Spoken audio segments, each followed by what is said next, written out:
ഈശോ തെളിവെള്ളം എന്ന സ്ഥലത്ത് വിശുദ്ധ ദിവസങ്ങൾ വിശുദ്ധമായി ആചരിക്കുക. 1945 മാർച്ച് 6. മഴ ഇപ്പോഴും പെയ്യുന്നുണ്ടെങ്കിലും മുമ്പത്തെ പോലെ അത്ര ഘോരമല്ല. ജനങ്ങൾക്ക് ഗുരുവിൻ്റെ പക്കൽ വരാൻ കഴിയുന്നുണ്ട്. ഒരു വശത്ത് 2-3 പേർ വന്ന് ഈശോയോട് എന്തോ വലിയ കാര്യങ്ങളെല്ലാം പറഞ്ഞ ശേഷം സമാധാനത്തോടെ അവരവരുടെ സ്ഥാനത്തേക്ക് പോകുന്നു. 2 കാലുകളും ഒടിഞ്ഞ് ചതഞ്ഞ് വല്ലാതെ ആയിരിക്കുന്ന ഒരു ചെറിയ ബാലനെ ഈശോ അനുഗ്രഹിക്കുന്നു. അവനെ സുഖപ്പെടുത്താൻ വൈദ്യന്മാർക്ക് കഴിഞ്ഞില്ല. അവരെല്ലാവരും ഇങ്ങനെയാണ് പറഞ്ഞത്: ചികിത്സ കൊണ്ട് ഉപകാരമുണ്ടാകുകയില്ല, കാരണം അങ്ങ് മുകൾ ഭാഗം വരെ പൊട്ടലുണ്ട്, നട്ടെല്ല് വരെ അതുണ്ട്. അവൻ്റെ അമ്മ കരഞ്ഞുകൊണ്ടെല്ലാം പറയുന്നു. അവൻ അവൻ്റെ കുഞ്ഞനുജത്തിയുമായി ഗ്രാമത്തിലെ തെരുവിൽ ഓടിക്കളിക്കുകയായിരുന്നു. ഹെറോദസ് പശക്കാരൻ ഒരുവൻ വണ്ടി ശീഘ്രം ഓടിച്ചു വന്ന് കുഞ്ഞിൻ്റെ ദേഹത്ത് വണ്ടി കയറ്റി. കുട്ടി വീണു. വണ്ടി അവൻ്റെ ശരീരത്തിന്മേൽ കയറി ഇറങ്ങി. ഞാൻ വിചാരിച്ചു കുഞ്ഞു മരിച്ചു പോയെന്ന്. എന്നാൽ ഇത് കൂടുതൽ കഷ്ടമാണ്. നോക്കൂ, ഞാൻ അവനെ ഈ പലകയിന്മേലാണ് സംരക്ഷിക്കുന്നത്. വേറൊന്നും ചെയ്യാൻ കഴിയുന്നില്ല. അവന് കഠിനമായ വേദനയുണ്ട്, കാരണം ഒടിഞ്ഞ എല്ല് മാംസത്തിന്മേൽ കുത്തിക്കയറുന്നു. കുറെ കഴിഞ്ഞത് സുഖപ്പെട്ടാലും അവൻ ജീവിതകാലം മുഴുവൻ ഇങ്ങനെ കിടന്നു പോകും. ഒത്തിരി വേദനയുണ്ടോ? കരയുന്ന കുട്ടിയോട് ഈശോ സഹതാപത്തോടെ ചോദിക്കുന്നു. ഉണ്ട്, ഒത്തിരി വേദനയുണ്ട്. എവിടെയാ? ദാ ഇവിടെ, ഇവിടെ. വിറക്കുന്ന കുഞ്ഞു കൈകൾ കൊണ്ട് അവൻ വൃക്കകളുടെ ഭാഗവും പുറവും തൊട്ട് കാണിക്കുന്നു. ഈ പലക എനിക്ക് അനങ്ങാൻ പറ്റുന്നില്ല. അവൻ പാവിട്ട് കരയുന്നു. ഞാൻ നിന്നെ എടുക്കട്ടെ, നീ വരുമോ? ഞാൻ നിന്നെ അവിടെ മുകളിൽ കൊണ്ടുപോകാം. അവിടെ ഞാൻ പ്രസംഗിക്കും. അപ്പോൾ അവിടെയുള്ള ആളുകളെയെല്ലാം നിനക്ക് കാണാം. വരാം. അവന് വളരെ ഇഷ്ടപ്പെട്ടു. അവൻ ദയനീയമായി കൈകൾ രണ്ടും ഈശോയുടെ നേർക്ക് നീട്ടുന്നു. എങ്കിൽ വരൂ. പക്ഷെ അവന് കഴിയില്ല. ഗുരുവേ, അവനത് അസാധ്യമാണ്. അവന് വലിയ വേദനയുണ്ട്. അവനെ ഒന്ന് കഴുകാനായിട്ട് പോലും അനക്കുന്നത് പ്രയാസമാണ്. ഞാൻ അവനെ വേദനിപ്പിക്കുകയില്ല. വൈദ്യനാണ്. ഞാൻ. നീ എന്തിനാണ് വന്നത്? കാരണം നീയാണ് രക്ഷകൻ. ആ സ്ത്രീ മറുപടി പറയുന്നു. അവളാകട്ടെ വിളറുന്നു, വിവരണയാകുന്നു. പ്രതീക്ഷയും നിരാശയും കൊണ്ടവൾ തരിളിതയാകുകയാണ്. കൊള്ളാം, എന്നാൽ എൻ്റെ വാത്സല്യമുള്ള കുട്ടി വരൂ. ഈശോ ഒരു കൈ കുട്ടിയുടെ ചലനമില്ലാത്ത കാലുകൾക്കിടയിലും മറ്റേ കൈ അവൻ്റെ തോളിനും താഴെയും വിട്ട് അവനെ എടുത്തുകൊണ്ട് ചോദിക്കുന്നു, നിനക്ക് വേദനയുണ്ടോ? ഇല്ല. കൊള്ളാം, മമ്മിയോട് നമ്മൾ പോകുകയാണെന്ന് പറയൂ. നമുക്ക് പോകാം. ഈശോ കുട്ടിയെയും വഹിച്ചുകൊണ്ട് ആൾക്കൂട്ടത്തിനിടയിലൂടെ കടന്നു പോവുകയാണ്. ആളുകൾ ഇരുവശങ്ങളിലേക്ക് മാറി സ്ഥലമുണ്ടാക്കി കൊടുക്കുന്നു. മുറിയുടെ അങ്ങേയറ്റത്തേക്ക് ഈശോ പോയി പ്രസംഗപീഠത്തിലെത്തുന്നു. എല്ലാവർക്കും ഇപ്പോൾ ഈശോയെ കാണാം. ഒരു സ്റ്റൂൾ ഈശോ ആവശ്യപ്പെടുന്നു. അത് കൊണ്ടുവന്നപ്പോൾ ആ സ്റ്റൂളിൽ ഈശോ ഇരിക്കുന്നു. കുട്ടിയെ ഈശോയുടെ മുട്ടുകളിൽ മേലിരുത്തി എന്നിട്ട് ചോദിക്കുന്നു, നിനക്ക് ഈ ഇരിപ്പ് ഇഷ്ടമാണോ? ഇനി നല്ല കുട്ടിയായിരുന്നു ശ്രദ്ധിക്കും. അനന്തരം ഈശോ പ്രസംഗം ആരംഭിക്കുന്നു. ഇടത്തെ കൈ കൊണ്ട് കുട്ടിയെ പിടിച്ചിട്ടുണ്ട്. വലത്തെ കൈ കൊണ്ട് ആംഗ്യം കാണിച്ചുകൊണ്ട് സംസാരിക്കുകയാണ്. ബാലൻ ആളുകളെയെല്ലാം നോക്കുന്നു. അവൻ അമ്മയെയും കാണുന്നു. അവൻ പുഞ്ചിരി തൂകുന്നു. അമ്മയുടെ ചങ്ക് പ്രതീക്ഷയാൽ ശക്തിയായി സ്പന്ദിക്കുന്നു. കുട്ടി ഈശോയുടെ വസ്ത്രത്തിൻ്റെ ചരടിന്മേൽ പിടിച്ച് കളിക്കുകയാണ്. ഈശോയുടെ താടി മീശയും ചുഴൽ മുടിയുടെ കയ്യിലെടുത്ത് ഇളക്കി അവൻ ശ്രദ്ധിക്കുന്നു. ആത്മാർത്ഥമായി ജോലി ചെയ്യുക. 7-ാം ദിവസം കർത്താവിനായിട്ടും നിന്റെ ആത്മാവിനായിട്ടും ചെലവഴിക്കുക എന്ന് പറയപ്പെട്ടിരിക്കുന്നു. സാബത്തിന്റെ വിശ്രമത്തെക്കുറിച്ചുള്ള കൽപ്പനയാണിത്. മനുഷ്യൻ ദൈവത്തെക്കാൾ വലിയവനല്ല. എന്നാൽ ദൈവം പ്രപഞ്ചത്തെ 6 ദിവസം കൊണ്ട് സൃഷ്ടിച്ചു. 7-ാം ദിവസം അവൻ വിശ്രമിച്ചു. അപ്പോൾ പിന്നെ മനുഷ്യൻ എന്തുകൊണ്ടാണ് അവനെ അനുകരിക്കാതെ അവൻ്റെ പ്രമാണത്തെ അനുസരിക്കാതിരിക്കുന്നത്? ഇതൊരു ബുദ്ധിശൂന്യമായ കൽപ്പനയാണോ? അല്ല.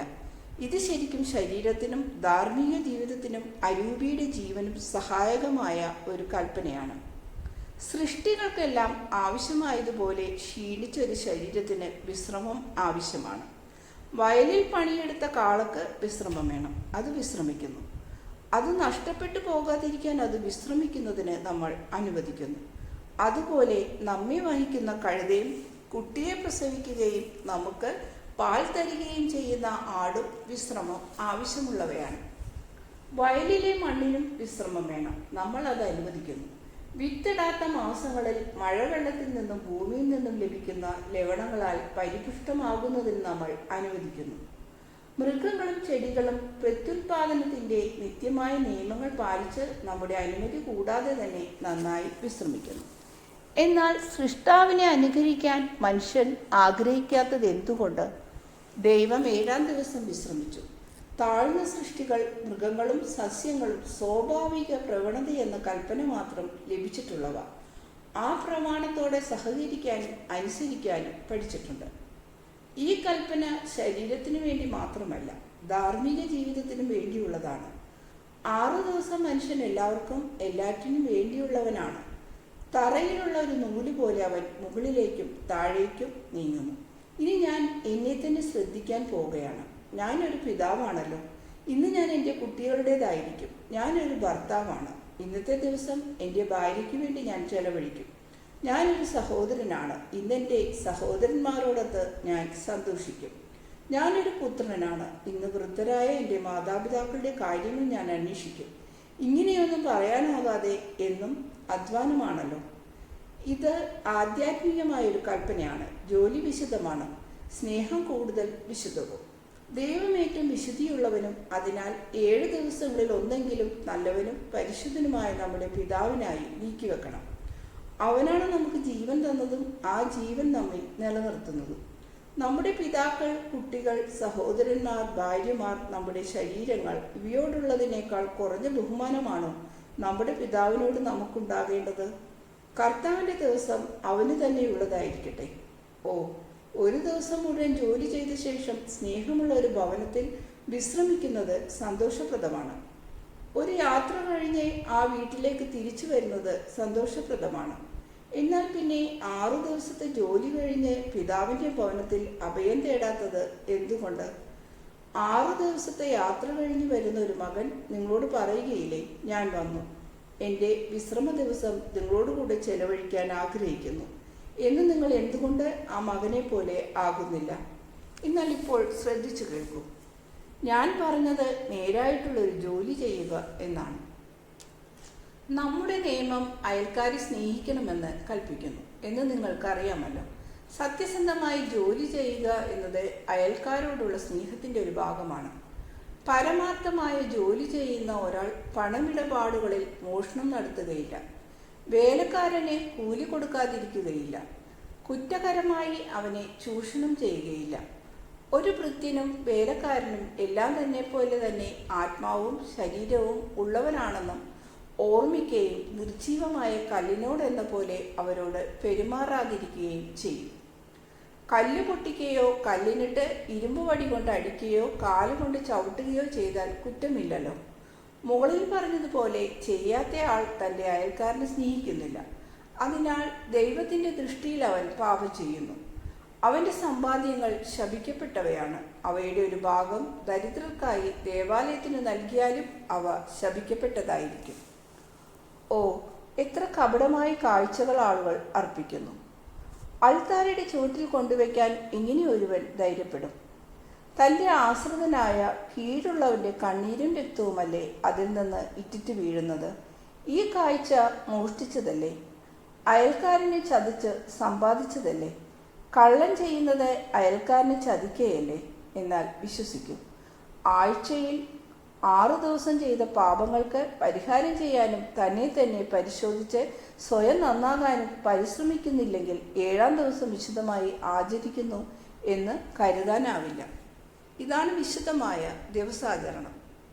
ബാഹ്യമാത്രമായ ആചരണമല്ല, നിന്റെ ചിന്താഗതിക്ക് അല്പം പോലും മാറ്റം വരുത്താതെ പുറമേയുള്ള ആചരണമല്ല ദൈവം ആവശ്യപ്പെടുന്നത്.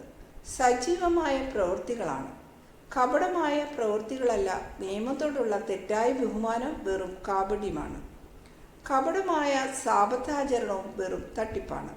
മനുഷ്യദൃഷ്ടിയിൽ സാപത്ത് ആചരിക്കുന്നു എന്ന് കാണിക്കാൻ വിശ്രമമെടുക്കുന്നതും അലസമായിട്ട് തള്ളുന്ന സമയം തിന്മയ്ക്കായും ജഡിക ആനന്ദത്തിനായും കാമക്രീഡകൾക്കായും അടുത്ത ആഴ്ചയിൽ അയൽക്കാരനെ എങ്ങനെ ചൂഷണം ചെയ്ത് നശിപ്പിക്കണമെന്ന് ആലോചിക്കാനായും ചെലവഴിക്കുമ്പോൾ അത് വെറും തട്ടിപ്പാണ്. ശരീരത്തിന് വിശ്രമം കൊടുക്കുന്നതോടൊപ്പം ആന്തരികമായി ആധ്യാത്മികമായി സ്വയം വിശദീകരിക്കാൻ ആത്മപരിശോധന ചെയ്യുന്നില്ലെങ്കിൽ ആ സാപത്താചരണം കപടമാണ്. സ്വന്തം ഹീനത്വം അംഗീകരിച്ച് അടുത്ത ആഴ്ചയിൽ സ്വയം നന്നാക്കാമെന്നുള്ള ദൃഢനിശ്ചയം ശരിയായ സാബത്ത് ആചരണത്തിൻ്റെ ഭാഗമാണ്. വീണ്ടും പാപത്തിൽ വീണാലോ എന്ന് നിങ്ങൾ പറയുമായിരിക്കും. ഒരിക്കൽ വീണ ഒരു കുട്ടി വീണ്ടും വീഴാതിരിക്കാൻ പിന്നീട് ഒരു ചുവട് പോലും വയ്ക്കുന്നില്ലെങ്കിൽ ആ കുട്ടിയെക്കുറിച്ച് നിങ്ങൾ എന്തു പറയും? അവൻ മടയനാണെന്നല്ലേ പറയുക? അവൻ ചുവടുകൾ വയ്ക്കുന്നത് ഉറയ്ക്കുന്നില്ലെങ്കിൽ അതേക്കുറിച്ച് ആക്ഷേപം വിചാരിക്കേണ്ട. ഞങ്ങളും ചെറുതായിരുന്നപ്പോൾ അങ്ങനെയായിരുന്നു. വീണതുകൊണ്ട് ഞങ്ങളുടെ പിതാക്കന്മാർ ഞങ്ങളെ സ്നേഹിക്കാതിരിക്കില്ല. ഓരോ പ്രാവശ്യവും നമ്മൾ വീണപ്പോൾ നമ്മുടെ മേൽ വർഷിക്കപ്പെട്ട അമ്മയുടെ ചുംബനങ്ങളും അപ്പൻ്റെ തലോടലുകളും ആരാണ് ഓർക്കാതിരിക്കുക? സ്വർഗത്തിലുള്ള നമ്മുടെ ഏറ്റവും മാധുര്യവാനായ പിതാവും അത് തന്നെയാണ് ചെയ്യുന്നത്. നിലത്ത് കിടന്ന് കരയുന്ന ചെറിയവൻ്റെ പക്കലേക്ക് കുനിഞ്ഞവിടെന്ന് പറയും, കരയേണ്ട, നിന്നെ ഞാൻ എഴുന്നേൽപ്പിക്കും. അടുത്ത പ്രാവശ്യം നീ കൂടുതൽ ശ്രദ്ധയുള്ളവനായിരിക്കും. ഇപ്പോൾ എൻ്റെ കരങ്ങളിലേക്ക് വരും. ഇവിടെ നിന്റെ എല്ലാ ബുദ്ധിമുട്ടുകളും നിലയ്ക്കും. നീ സുഖം പ്രാപിച്ച് ശക്തി പ്രാപിച്ച് സന്തോഷമുള്ളവനായിട്ടായിരിക്കും പോകുക. ഇങ്ങനെയാണ് സ്വർഗത്തിലുള്ള നമ്മുടെ പിതാവ് നമ്മളോട് പറയുക. അതാണ് ഞാനും നിങ്ങളോട് പറയുന്നത്. പിതാവിൽ നിങ്ങൾക്ക് വിശ്വാസമുണ്ടെങ്കിൽ എല്ലാ കാര്യങ്ങളും നിങ്ങൾ വിജയിക്കും. ഒരു കൊച്ചു കുട്ടിയുടേതുപോലുള്ള വിശ്വാസം എല്ലാം സാധ്യമാണെന്ന് ഒരു കൊച്ചുകുട്ടി വിശ്വസിക്കുന്നു. ഓരോ കാര്യങ്ങൾ നടക്കുമോ എന്നും എങ്ങനെയാണ് നടക്കുന്നതെന്നും കൊച്ചുകുട്ടികൾ ചോദിക്കുകയില്ല. കാര്യങ്ങളുടെ ആഴം അവർ അളക്കുന്നില്ല. അവൻ്റെ ആത്മവിശ്വാസം വളർത്തുന്നവരെ അവൻ വിശ്വസിക്കുന്നു. അവൻ പറയുന്നത് അവൻ ചെയ്യുന്നു. അത്യുന്നതന്റെ പക്കൽ ഈ കുട്ടികളെ പോലെയാകുക. ഭൂമിയുടെ അലങ്കാരമായ വഴിതെറ്റി ഭൂമിയിലെത്തിയ ഈ മാലാഖമാരെ അവൻ എത്രയധികമായി സ്നേഹിക്കുന്നു. അതുപോലെ തന്നെ ഈ കൊച്ചുകുട്ടികളെ പോലെ എളിയവരും നല്ലവരും നിർമ്മലരുമായ ആത്മാക്കളെയും അവൻ സ്നേഹിക്കുന്നു. വിശ്വസിക്കേണ്ടത് എങ്ങനെയെന്ന് പഠിക്കാൻ ഒരു കൊച്ചുകുട്ടിയുടെ വിശ്വാസം കാണാൻ നിങ്ങൾക്ക് ആഗ്രഹമുണ്ടോ? നോക്കൂ, എൻ്റെ നെഞ്ചോട് ചേർത്ത് ഞാൻ പിടിച്ചിരിക്കുന്ന ഈ കുട്ടിയോട് നിങ്ങൾക്കെല്ലാം സഹതാപം തോന്നുന്നുണ്ടല്ലോ. വൈദ്യന്മാരും അവൻ്റെ അമ്മയും പറഞ്ഞതിനെതിരായി എൻ്റെ മടിയിലിരുന്നിട്ട് അവൻ കരയുന്നതേയില്ല. നോക്കൂ, കുറേ നാളായി രാവും പകലും വിശ്രമമില്ലാതെ അവൻ കരച്ചിൽ തന്നെയായിരുന്നു. എന്നാൽ ഇപ്പോൾ അവൻ കരയുന്നില്ല. എൻ്റെ ഹൃദയത്തിലേക്ക് ചാരി അവൻ ഉറങ്ങുകയും ചെയ്യുന്നു. ഞാൻ അവനോട് ചോദിച്ചു, എൻ്റെ കയ്യിലേക്ക് വരാൻ നിനക്കിഷ്ടമാണോ? അതെ എന്നവൻ മറുപടി പറഞ്ഞു. അവൻ്റെ ദയനീയ സ്ഥിതിയെക്കുറിച്ചോ അനങ്ങിയാൽ വേദന വരുമെന്നുള്ളതിനെക്കുറിച്ചോ ഒന്നും അവൻ ചിന്തിച്ചില്ല. എൻ്റെ മുഖത്ത് അവൻ സ്നേഹം കണ്ടു. അപ്പോൾ വരുന്നു എന്നും പറഞ്ഞ് അവൻ വന്നു. അവനൊരു വേദനയും അനുഭവപ്പെട്ടില്ല. ഇവിടെ കുറെ പൊക്കമുള്ളിടത്ത് വന്നത് അവനിഷ്ടമായി. അവനെല്ലാം കാണാം. ആ പലകയ്ക്ക് പകരം ചൂടുള്ള ശരീരത്തിൽ തൊട്ടുകിടന്നത് അവനിഷ്ടപ്പെട്ടു. അവൻ പുഞ്ചിരി തൂങ്ങി. അവൻ കളിക്കാൻ തുടങ്ങി. എൻ്റെ മുടി കയ്യിൽ പിടിച്ചുകൊണ്ട് തന്നെ ഉറക്കം പിടിച്ചു. ഇപ്പോൾ ഒരു ചുംബനം നൽകിക്കൊണ്ട് അവനെ ഞാൻ ഉണർത്തു. ഈശോ അവൻ്റെ തവിട്ട് നിറമുള്ള മുടിയിൽ ചുംബിക്കുകയും കുട്ടി പുഞ്ചിരിയോടെ ഉണരുകയും ചെയ്യുന്നു. നിന്റെ പേരെന്താണ്? ജോൺ. ജോൺ, ശ്രദ്ധിക്കൂ, നിനക്ക് നടക്കാൻ ആഗ്രഹമുണ്ടോ? നിനക്ക് നിന്റെ മമ്മിയുടെ അടുത്ത് ചെന്ന് ഇങ്ങനെ പറയാൻ ആഗ്രഹമുണ്ടോ? നിന്റെ വിശ്വാസം നിമിത്തം മിശിഹ നിന്നെ അനുഗ്രഹിക്കുന്നു എന്ന്. ഉണ്ട്. കൈകൾ കൊട്ടിക്കൊണ്ട് കുട്ടി മറുപടി പറയുന്നു. അവൻ ചോദിക്കുന്നു, പോകാൻ നീ എന്നെ നടത്തുമോ? പുൽത്തകിടികളിൽ പോകാൻ എനിക്ക് കഴിയുമോ? വൃത്തികെട്ട ആ തടിപ്പലക ഇനി വേണ്ടല്ലോ. എന്നെ വേദനിപ്പിക്കുന്ന ആ വൈദ്യന്മാരും ഇനി വേണ്ടല്ലോ. ഇനി വേണ്ട, ഒരിക്കലും വേണ്ട. ഞാൻ നിന്നെ എത്രയധികമായി സ്നേഹിക്കുന്നു. അവൻ്റെ കൊച്ചുകരങ്ങൾ ഈശോയുടെ കഴുത്തിലിട്ട് ഈശോയെ അവൻ ചുംബിക്കുന്നു. കൂടുതൽ നന്നായി ചുംബിക്കാനായി അവൻ ഒറ്റച്ചാട്ടത്തിന് ഈശോയുടെ മുട്ടിന്മേൽ മുട്ടുകുത്തി നിന്ന് ഈശോയുടെ നെറ്റിയിലും കണ്ണുകളിന്മേലും കവിൾത്തടങ്ങളിലും തെരി ചുംബിക്കുന്നു. ഈ സമയം വരെ തളർന്നു കിടന്നിരുന്ന കുട്ടി അവൻ്റെ സന്തോഷത്തിൻ്റെ ആധിക്യത്താൽ അവന് അനങ്ങാൻ കഴിവുണ്ടായി എന്ന് മനസ്സിലാക്കുന്നതേയില്ല. എന്നാൽ അവൻ്റെ അമ്മയുടെ ഉച്ചത്തിലുള്ള ശബ്ദവും ജനത്തിൻ്റെ ആർപ്പുവിളിയും അവനെ ഉണർത്തുന്നു. വിസ്മയത്തോടെ അവൻ ചുറ്റും നോക്കുന്നു. മെലിഞ്ഞ ആ മുഖത്തെ നിഷ്കളങ്കമായ വലിയ കണ്ണുകൾ കാര്യമറിയാൻ ചുറ്റും നോക്കുന്നു. മുട്ടുകുത്തി നിന്നുകൊണ്ട് തന്നെ അവൻ്റെ വലതു കൈ ഈശോയുടെ കഴുത്തിലിട്ട് അവൻ രഹസ്യമായി ചോദിക്കുന്നു, എന്തുകൊണ്ടാണ് ആളുകളും എൻ്റെ അമ്മയും ഉറക്കെ സംസാരിക്കുന്നത്? അവർക്ക് എന്തു പറ്റി? നീ ഈശോയാണോ? അവൻ്റെ അമ്മയും ആളുകളും ബഹളമുണ്ടാക്കുന്നു. സന്തോഷത്തിൻ്റെ ആധിക്യത്താൽ അവൻ്റെ അമ്മ മുറിയുടെ അങ്ങേയറ്റത്തു നിന്നും അവനെ പേര് പറഞ്ഞ് വിളിക്കുന്നു. John, Eesho, John Eesho. അതെ, ഞാൻ ഈശോയാണ്. ആളുകൾ ശബ്ദമുണ്ടാക്കുന്നത് സന്തോഷം കൊണ്ടാണ്. കാരണം നിനക്കിപ്പോൾ നടക്കാൻ കഴിയും. കൊച്ചു ജോണെ, ദൈവം നിന്നോടുകൂടെ. ഈശോ അവനെ ചുംബിക്കുകയും അനുഗ്രഹിക്കുകയും ചെയ്യുന്നു. അമ്മയുടെ അടുത്ത് പോയിക്കൊള്ളൂ. നല്ലവനായിരിക്കണം കേട്ടോ. കാര്യം മനസ്സിലാക്കിയ കുട്ടി ഈശോയുടെ മടിയിൽ നിന്നും താഴെ ഇറങ്ങി അമ്മയുടെ അടുത്തേക്ക് ഓടുന്നു. അവൻ്റെ കൈകൾ രണ്ടും അമ്മയുടെ കഴുത്തിലിട്ട് കെട്ടിപ്പിടിച്ച് പറയുന്നു, ഈശോ അമ്മയെ അനുഗ്രഹിക്കുന്നു. എന്തിനാണ് പിന്നെ കരയുന്നത്? ജനം ശാന്തമായപ്പോൾ ഈശോ ഇടിനാദം പോലുള്ള ശബ്ദത്തിൽ പറയുന്നു, പാപം ചെയ്ത് നിങ്ങളെ തന്നെ മുറിപ്പെടുത്തുന്ന ദിനങ്ങൾ കൊച്ചു ജോണിനെ പോലെ പ്രവർത്തിക്കും. ദൈവത്തിൻ്റെ സ്നേഹത്തിൽ വിശ്വാസമുള്ളവരായിരിക്കും. സമാധാനം നിങ്ങളോടുകൂടെ. ആഹ്ലാദത്താൽ ആർപ്പ് വിളിക്കുന്ന ജനത്തിൻ്റെ ശബ്ദവും അമ്മയുടെ സന്തോഷ ആശ്രുക്കളും ഒരുമിച്ച് കലരുമ്പോൾ ഈശോയും ശിഷ്യരും മുറിയിൽ നിന്ന് പോകുന്നു. ദർശനം